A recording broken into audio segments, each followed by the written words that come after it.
Welcome to DRTV news. ముందుగా bulletin లో headlines చూద్దాం.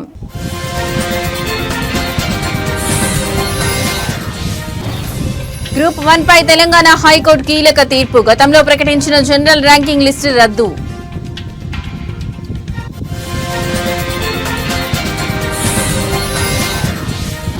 వైఎస్ వివేక హత్య కేసు విచారణ మరోసారి వాయిదా. అఫిడవిట్ దాఖలుకు సమయం కోరిన దర్యాప్తు సంస్థ సిబిఐ.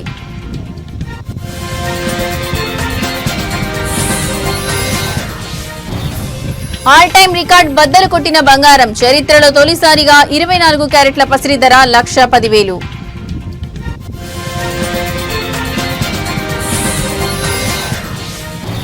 బంగాళాఖాతంలో ఉపరితల ఆవర్తనం. ఏపీ తెలంగాణలో 5 రోజుల పాటు వర్ష సూచన.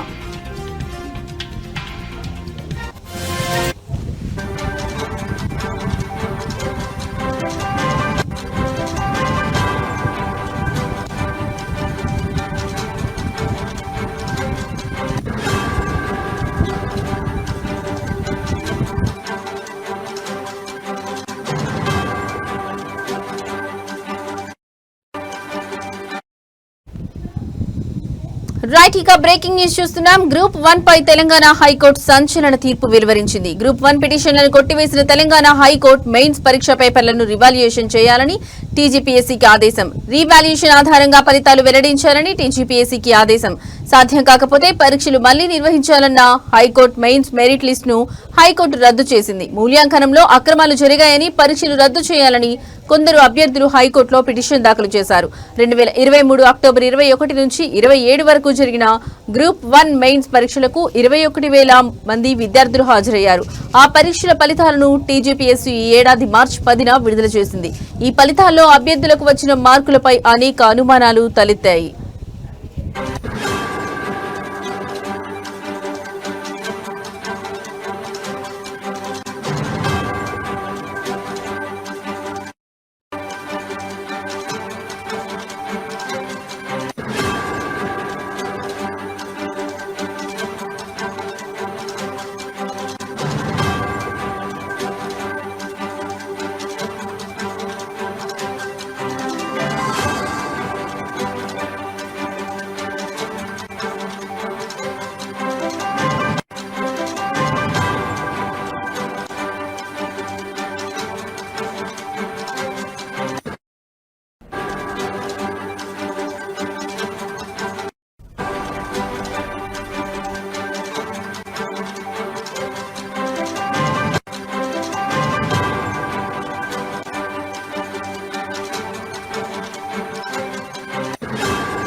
పరీక్షల్లో జెల్ పెన్నులు వాడడం, కోటి మహిళా కాలేజీలో పరీక్ష రాసిన అభ్యర్థుల్లో ఎక్కువ మంది సెలెక్ట్ కావడం, తెలుగు మీడియం అభ్యర్థులు తక్కువగా ఎంపిక కావడం, కేవలం 2 సెంటర్ల నుంచే టాపర్లు ఉండడం తదితర అంశాలపై పలువురు అభ్యర్థులు కోర్టును ఆశ్రయించారు.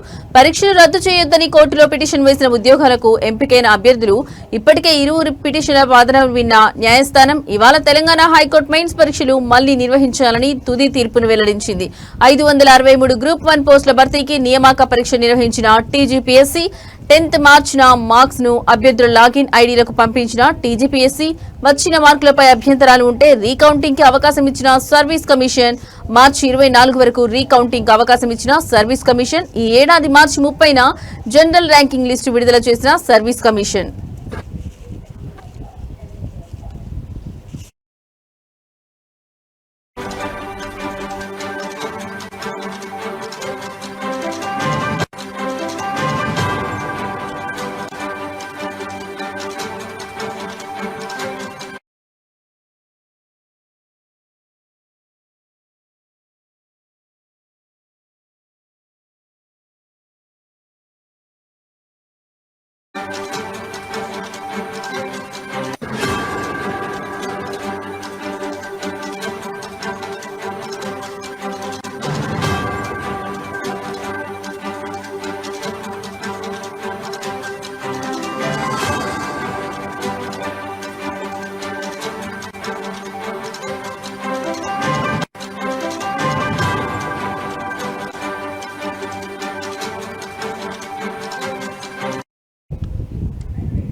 రైట్, ఇక మరో బ్రేకింగ్ న్యూస్ చూస్తున్నాం. రాష్ట్ర వ్యాప్తంగా తీవ్ర సంచలనం సృష్టించిన మాజీ మంత్రి వైఎస్ వివేకానందరెడ్డి హత్య కేసుకు సంబంధించిన విచారణను సుప్రీంకోర్టు మరోసారి వాయిదా వేసింది. ఈ కేసుకు సంబంధించి అఫిడవిట్ దాఖలు చేసేందుకు దర్యాప్తు సంస్థ సిబిఐ మరింత సమయం కోరడంతో తదుపరి విచారణను ఈ నెల 16వ తేదీకి వాయిదా వేస్తున్నట్లు జస్టిస్ ఎంఎం సుందరేష్ నేతృత్వంలోని ధర్మాసనం ప్రకటించింది.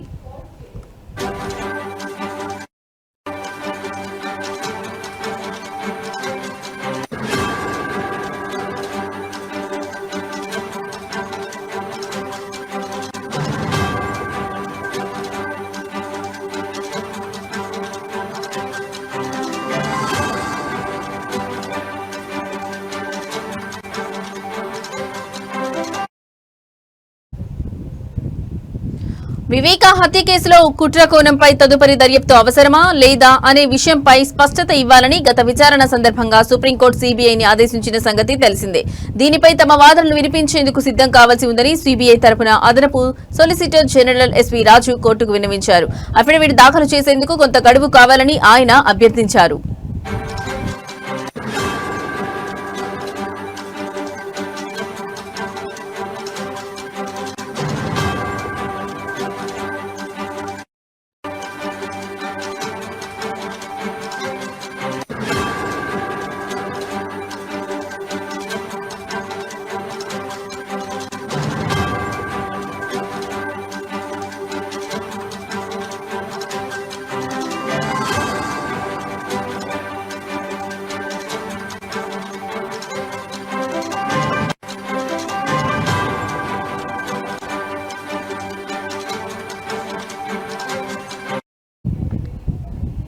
సీబీఐ చేసిన విజ్ఞప్తిని పరిగణలోకి తీసుకున్న ధర్మాసనం అందుకు అంగీకారం తెలుపుతూ విచారణను వాయిదా వేసింది. ఈ నెల 16న జరిగే విచారణలో సీబీఐ దాఖలు చేయబోయే అఫిడవిట్ కీలకం కానుంది.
రైట్, ఇక మరో బ్రేకింగ్ న్యూస్ చూస్తున్నాం. బంగారం ధరలు చరిత్రలో ఎన్నడూ లేనంత గరిష్ట స్థాయికి చేరాయి. పసిడి ప్రియులకు భారీ షాక్ ఇస్తూ ధరలు ఆకాశాన్నంటాయి. మంగళవారం ఒక్కరోజే భారీగా పెరిగి తులం స్వచ్ఛమైన బంగారం ధర ఏకంగా 1,10,000 మార్కులు దాటి సరికొత్త రికార్డు సృష్టించింది.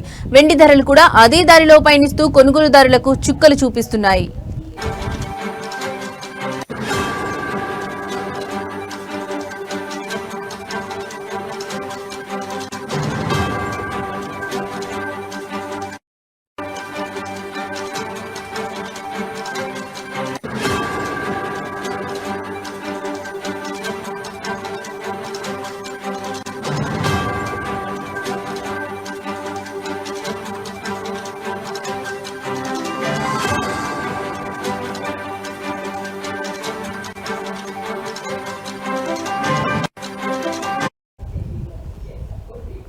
హైదరాబాద్ బులియన్ మార్కెట్ లో ఇవాళ 24 క్యారెట్ల స్వచ్ఛమైన బంగారం తులంపై 1360 పెరిగింది. దీంతో దాని ధర 1,10,290కి చేరింది. అదేవిధంగా 22 క్యారెట్ల ఆభరణాల బంగారం ధర తులంపై 1,250 పెరిగి 1,01,000 వద్ద ట్రేడ్ అవుతోంది. ఆంధ్రప్రదేశ్లోని విజయవాడ, విశాఖపట్నం మార్కెట్లలో కూడా ఇవే ధరలు కొనసాగుతున్నాయి.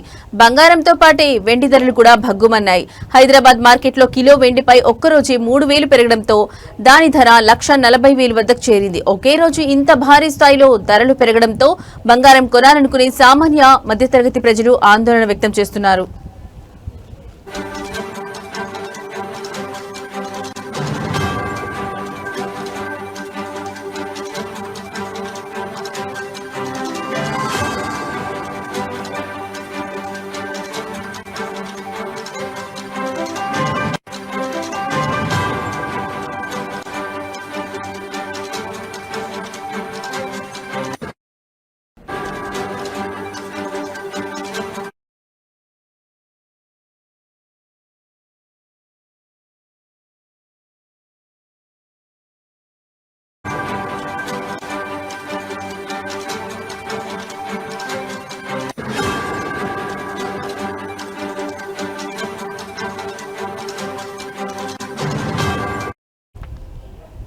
రైట్, ఇక మరో బ్రేకింగ్ న్యూస్ చూస్తున్నాం. తెలుగు రాష్ట్రాల ప్రజలకు హైదరాబాద్ వాతావరణ కేంద్రం కీలక హెచ్చరిక జారీ చేసింది.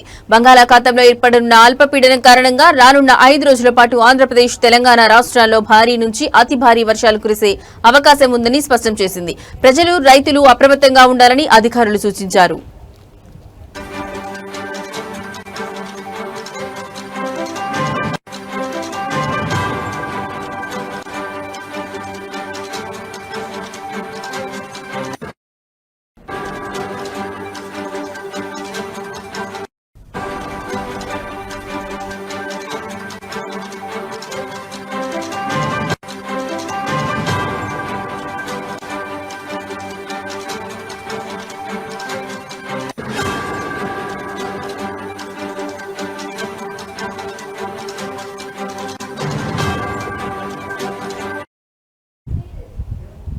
హైదరాబాద్ వాతావరణ కేంద్రం విడుదల చేసిన ప్రకటన ప్రకారం 13వ తేదీన బంగాళాఖాతంలో అల్పపీడనం ఏర్పడనుంది. ఈ వాతావరణ వ్యవస్థ ఆంధ్రప్రదేశ్, తెలంగాణ, ఒడిశా రాష్ట్రాల వైపుగా కదిలే అవకాశం ఉందని అధికారులు అంచనా వేస్తున్నారు. దీని ప్రభావంతో రేపటి నుంచి 15వ తేదీ వరకు తెలుగు రాష్ట్రాల్లోని అనేక ప్రాంతాల్లో విస్తారంగా వర్షాలు కురుస్తాయని తెలిపారు.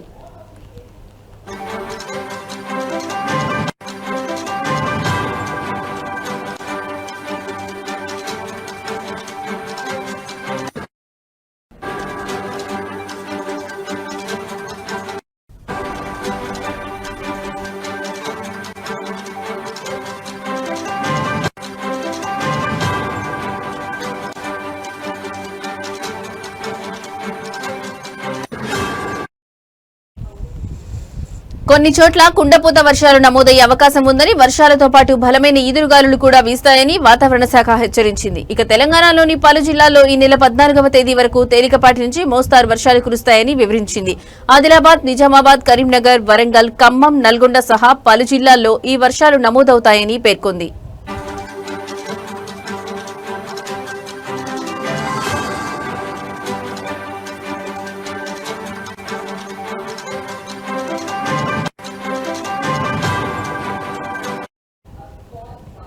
గడిచిన 24 గంటల వ్యవధిలో ఇప్పటికే వరంగల్, హనుమకొండ, ములుగు జిల్లాల్లో మోస్తరు వర్షపాతం నమోదైనట్లు అధికారులు వెల్లడించారు. వరంగల్లో అత్యధికంగా 5.92 సెంటీమీటర్ల వర్షం కురవగా కిల్లా వరంగల్లో 5.57 సెంటీమీటర్లు, గీసుకొండలో 4.50 సెంటీమీటర్ల వర్షపాతం రికార్డైంది.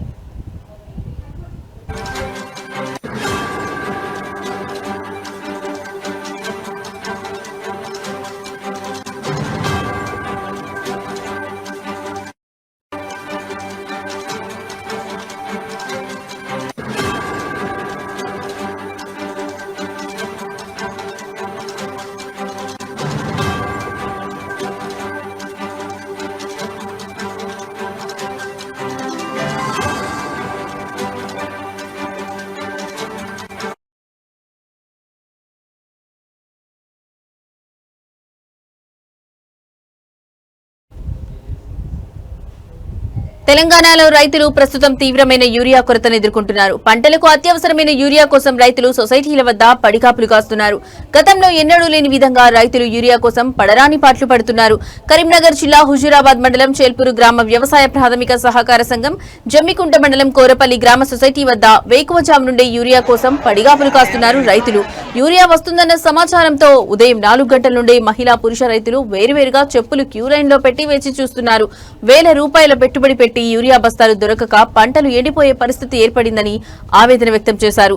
యూరియా కోసం సొసైటీల వద్ద ఉదయం నుండి సాయంత్రం వరకు పడిగాపులు కాసిన ఒక్క యూరియా బస్తా కూడా దొరకడం లేదని కేంద్ర, రాష్ట్ర ప్రభుత్వాలు స్పందించి రైతులకు సరిపడే యూరియా పంపిణీ చేయాలని రైతులు కోరుతున్నారు.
తెలంగాణలో పెన్షన్ల పెంపు కోసం వికలాంగులు ఆందోళన చేపట్టారు. మెదక్ కలెక్టరేట్ ముందు జరిగిన ధర్నాలో వారు తమ డిమాండ్లను వినిపించారు. ఈ సందర్భంగా వికలాంగుల హక్కుల పోరాట నాయకులు దండెళ్ల సామేల్ మాట్లాడుతూ రాష్ట్ర ప్రభుత్వం వికలాంగులను మోసం చేసిందని ఆరోపించారు. ఆంధ్రప్రదేశ్లో ఇస్తున్న విధంగా ఇక్కడ పెన్షన్లు ఎందుకు ఇవ్వడం లేదని ఆయన ప్రశ్నించారు. ఎన్నికల సమయంలో అన్ని రాజకీయ పార్టీలు పెన్షన్ల పెంపుపై హామీలు ఇచ్చాయని, కానీ అధికారంలోకి వచ్చాక ఏ పార్టీ కూడా ఆ హామీలను నిలబెట్టుకోలేదని అన్నారు.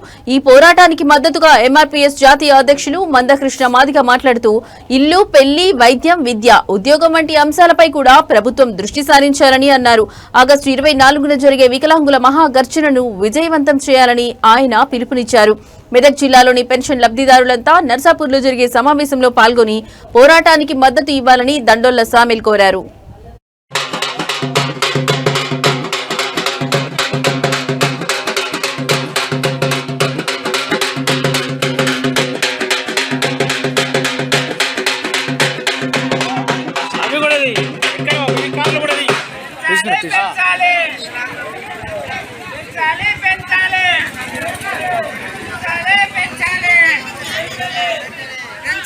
పెంచాలి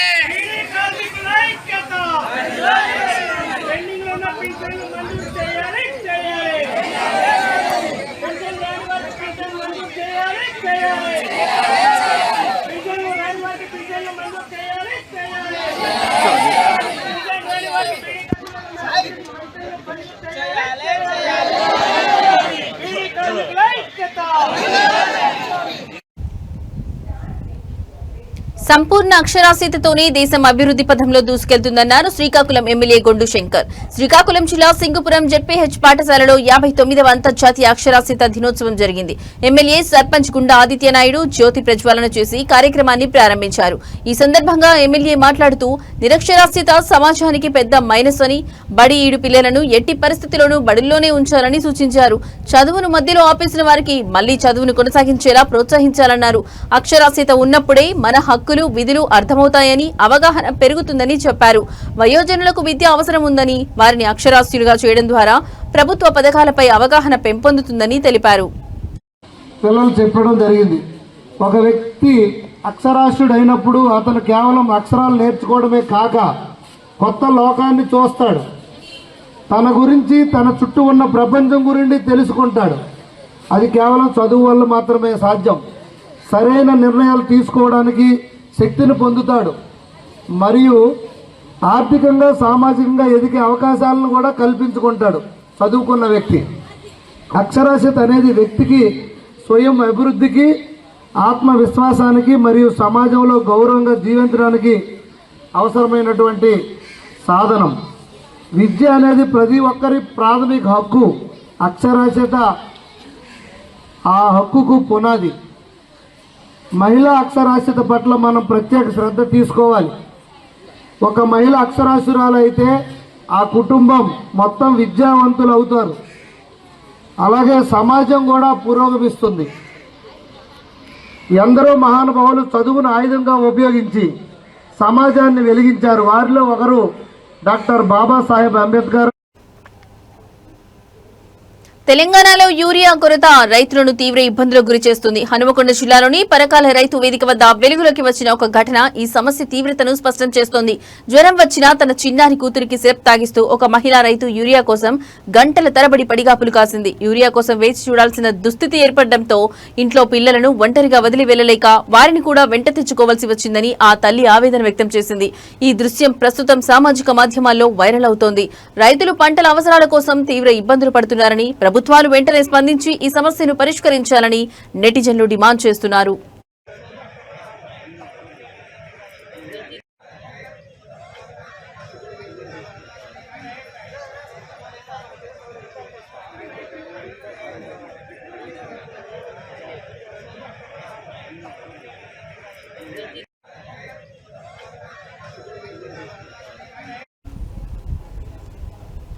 తెలంగాణ రాష్ట్రంలోని మల్కాజ్గిరి ఎమ్మెల్యే మల్లారెడ్డి ఈ రోజు కుటుంబ సమేతంగా శ్రీకాళహస్తీశ్వర స్వామి వారి ఆలయాన్ని దర్శించుకున్నారు. ఆలయానికి వచ్చిన మల్లారెడ్డి కుటుంబానికి ఆలయ అధికారులు ఘన స్వాగతం పలికారు. వారికి ప్రత్యేకంగా రాహుకేతు పూజ, అంతరాలయ దర్శనం మరియు వేదాశీర్వచనం ఏర్పాట్లు చేశారు. ఈ కార్యక్రమంలో ఆలయ ప్రోటోకాల్ ఏఈఓ మోహన్, పర్యవేక్షకులు నాగభూషణం, ఏపీఆర్ఓ రవి పాల్గొన్నారు. మల్లారెడ్డి కుటుంబ సభ్యులు ప్రత్యేక పూజల్లో పాల్గొని స్వామివారి ఆశీస్సులు పొందారు.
తిరుపతి జిల్లా రేణిగుంట మండలం కరకంబాడి పంచాయతీలో ఉన్న శ్రీ కరకంబాడి కట్టపుట్టాలమ్మ జాతర ఈ రోజు ఘనంగా జరిగింది. ఈ జాతరను ఆలయ కమిటీ, గ్రామ ప్రజలు కలిసి వైభవంగా నిర్వహించారు. ఉదయం అమ్మవారికి పాలు, పెరుగు, పన్నీరు, తేనె, పంచామృతం, పసుపు, కుంకుమలతో ప్రత్యేక అభిషేకాలు నిర్వహించారు.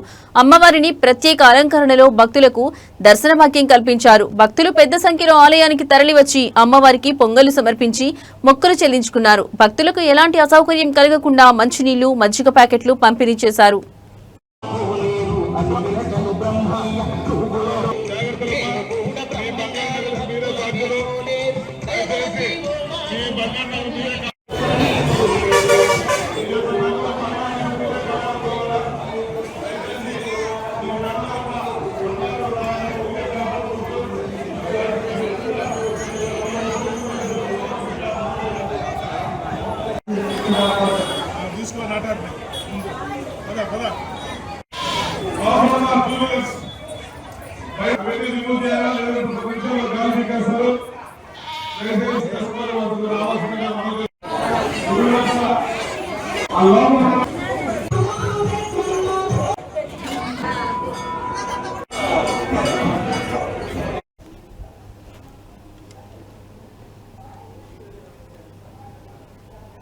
ఇవి ఇప్పటివరకున్న బులెటిన్ అప్డేట్స్. నమస్తే.